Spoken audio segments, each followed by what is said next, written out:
ഒരിക്കലുമില്ല. ഞാൻ പറഞ്ഞില്ലേ, ഞങ്ങൾക്ക് ഞങ്ങളുടേതായ ഒരു ഇന്റലിജൻസ് സംവിധാനമുണ്ട്. ഓരോ പോലീസ്, ഓരോ സ്ഥാപനത്തിലെയും ഓരോ ഉദ്യോഗസ്ഥരുടെയും മൊറാലിറ്റിയും അവരുടെ പ്രവൃത്തിയും അവരുടെ നടപടിക്രമങ്ങളും അവരുടെ ട്രാൻസാക്ഷൻസ്, അവരുടെ കോണ്ടാക്ട്സ്, ഈവൻ കോണ്ടാക്ട്സ്, ഞാൻ അത് അടിവരായിട്ട് പറയുന്നത് എന്താണ്, ഈ contacts including IPDR contacts, internet protocol വഴിയുള്ള കോണ്ടാക്ട്സ് ഇല്ലേ, ആ കോണ്ടാക്ട്സ് വരെ ഇന്നത്തെ കാലഘട്ടത്തിൽ എന്ത് ചെയ്യാൻ പറ്റും, കിട്ടുന്ന. അപ്പൊ അത് വെച്ചിട്ട് അണ്ടർ ലെൻസിലാണ് ഇതെല്ലാം. ഈ അണ്ടർ ലെൻസിൽ വരുന്ന ഒരാളില് നിഷ്കളങ്കനാണ് അയാളെന്ന് കണ്ടു കഴിഞ്ഞാൽ, അല്ലെങ്കിൽ നിരപരാധിയാണ് അല്ലെങ്കിൽ അയാളെ ചെയ്യുന്ന ആളല്ല എന്ന് നമ്മളൊരു വിലയിരുത്തൽ നടത്തും.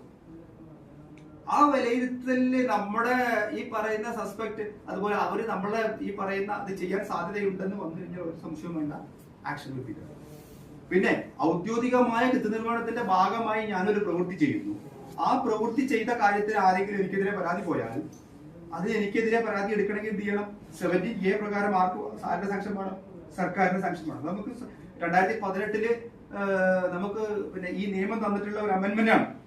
അതായത് ഔദ്യോഗിക, അവിടെ ശ്രദ്ധിക്കണം, ഔദ്യോഗിക കൃത്യനിർവഹണത്തിന്റെ ഭാഗമായി ഞാനൊരു ഡിസിഷൻ എടുക്കുകയോ ഞാനൊരു തീരുമാനം എടുക്കുകയോ അല്ലെങ്കിൽ ഞാനൊരു കാര്യം ചെയ്യുകയോ ചെയ്താൽ അതിന് എതിരായിട്ട് എനിക്കെതിരെ പ്രോസിക്യൂഷൻ പോകണമെങ്കിൽ ആരുടെ സാങ്ഷൻ വേണം? എനിക്കെതിരെ അന്വേഷണമോ എൻക്വയറി എന്തായാലും ട്രയൽ എന്ത് വേണമെങ്കിലും അതിന് മുന്നോടിയായി എന്ത് വേണം?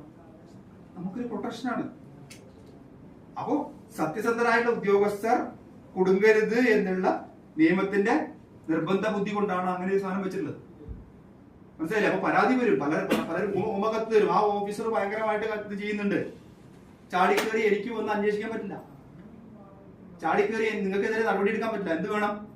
അയാൾ ഔദ്യോഗിക കൃത്യനിർവഹണത്തിന്റെ ഭാഗമായി ചെയ്തതാണ്. അപ്പൊ ഇനി ചോദിക്കും, എന്താണ് ഔദ്യോഗിക കൃത്യനിർവഹണത്തിന്റെ ഭാഗം? എന്താണ്?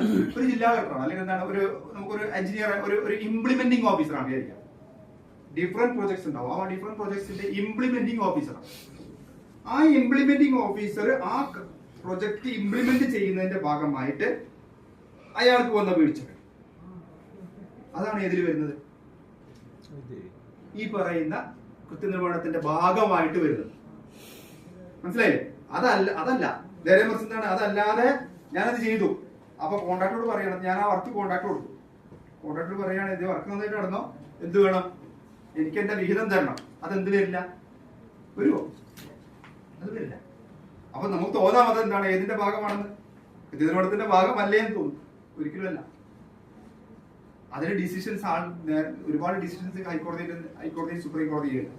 അപ്പോ ഈ കൃത്യനിർവഹണത്തിന്റെ ഭാഗമായി നമ്മൾ ചെയ്യുന്ന പ്രവൃത്തികളിൽ ആ ഡിസിഷൻ എടുത്തതിലോ അല്ലെങ്കിൽ അതിന്റെ നടപടിക്രമങ്ങളിലെ വീഴ്ചയിലോ നമുക്കെതിരെ നടപടി വേണമെങ്കിൽ എന്ത് വേണം? എൻക്വയറിയോ പിന്നെ കേസോ വേണമെങ്കിൽ എന്ത് വേണം? സർക്കാരിന്റെ അനുമതി. ആ സർക്കാരിന്റെ അനുമതി കിട്ടി നമ്മൾ അന്വേഷണം നടത്തി നമ്മൾ അതല്ല എന്ന് പറഞ്ഞു കഴിഞ്ഞാൽ നമുക്കെതിരെ കുറ്റകൃത്യം കോടതിയിൽ തെളിയിക്കാൻ വേണ്ടി പ്രോസിക്യൂഷൻ കൊടുക്കണമെങ്കിൽ സെക്ഷൻ 18 പ്രകാരം നമുക്ക് വേണം, നമുക്ക് പ്രോസിക്യൂഷൻ സാക്ഷൻ വേണം. നിങ്ങളിപ്പോ ഒരു സാധാരണ ഓഫീസർ, ഒരു വില്ലേജ് ഓഫീസറുടെ ഉദ്യോഗസ്ഥന്മാര് ആണെങ്കിൽ പ്രോസിക്യൂഷൻ തരേണ്ടതാണ് ജില്ലാ കളക്ടർ. പ്രോസിക്യൂഷൻ എന്താണ്? ഞാൻ ഇതെല്ലാം ഫയലുകൾ അദ്ദേഹം എഴുതുന്ന വാചകം എന്താണെന്നറിയോ?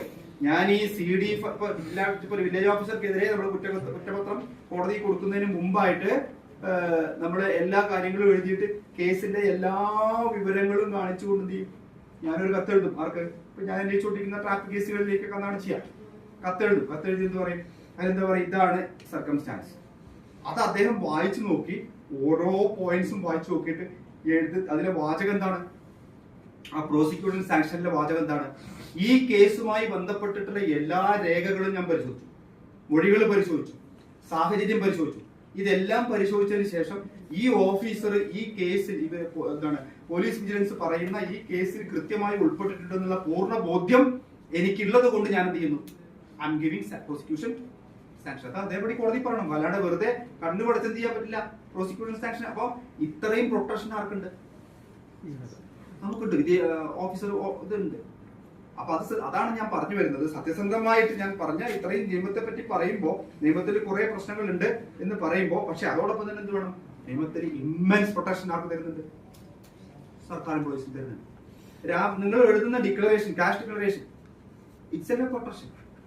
നിങ്ങൾക്കൊരു പ്രൊട്ടക്ഷനാണ്. ഞാൻ 1000 രൂപ എന്റെ കയ്യിലുണ്ടെങ്കിൽ അത് എന്റെ പേഴ്സണൽ പണമാണ്. രാവിലെ ഞാൻ എന്ത് ചെയ്യുന്നു, ഡിക്ലെയർ ചെയ്തു.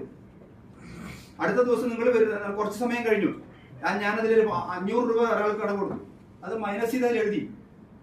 ഞാൻ ഒന്ന് പിടിച്ചെന്താണ്, നിങ്ങളെ കയ്യിൽ നിന്ന് 1000 കുറഞ്ഞു, 500 ഉള്ളൂ, അത് റെക്കോർഡ് ചെയ്തിട്ടുണ്ട്. It's a protection to you. നേരെ കുറച്ച് എന്താണ്, നിങ്ങളത് 1000 രൂപയുണ്ട്, അത് അടുത്ത ദിവസം എന്താണ്, അദ്ദേഹം തലേ ദിവസം കടം വാങ്ങിയ 500 രൂപയാണ്, അതുകൂടി തന്നു. ഞാനത് രേഖപ്പെടുത്തിയില്ല. എന്ത് സംഭവിച്ചു, ഞാൻ ഇവിടുന്ന് പിടിക്കുന്നു, 500 രൂപ എക്സ്ട്രാ കാണുന്നു. എന്താണ്, it is unaccounted money. Section 7 million act. അപ്പോ ഇതാണ് നമുക്ക് തന്നെയല്ല പ്രൊട്ടക്ഷനാണ്. ഒഫീഷ്യലി നമ്മൾ എന്താണ്, 10 മണിക്ക് പോലീസ് സ്റ്റേഷനിൽ ഓഫീസിൽ വരണം. We have to put our signature. എന്താണ്, പിന്നെ മറ്റേതാണെങ്കിൽ പഞ്ചിങ് ആണെങ്കിൽ പഞ്ചിങ് ഷുഡ് ബി ഡൺ. അത് it is our bounded duty. അപ്പൊ ഇത് വന്ന് നമ്മൾ പരിശോധിച്ചു. Suppose if you want to go outside for field verification, അപ്പൊ എന്ത് ചെയ്യാണ്, ഫീൽഡ് വെരിഫിക്കേഷനിൽ ഞാൻ എന്ത് ചെയ്യുന്നു, മൂവ്മെന്റ് രജിസ്റ്ററിൽ രേഖപ്പെടുത്തുന്നു. It is officially you are protected. ചെയ്യാതിരിക്കുമ്പോഴാണ്, ഇത് ചെയ്യേണ്ടതായ കാര്യങ്ങൾ ചെയ്യാതിരിക്കുമ്പോഴാണ്, നമുക്ക് അലംഭാവം കാണിക്കുമ്പോഴാണ് പലപ്പോഴും ആക്ഷൻസ് വരുന്നത്. അപ്പോൾ ഇതിലെ ഞാൻ അങ്ങനെ അതിലേക്ക് വരാം. നമ്മളൊക്കെ ഇരിക്കും public's. I know the pulse of public.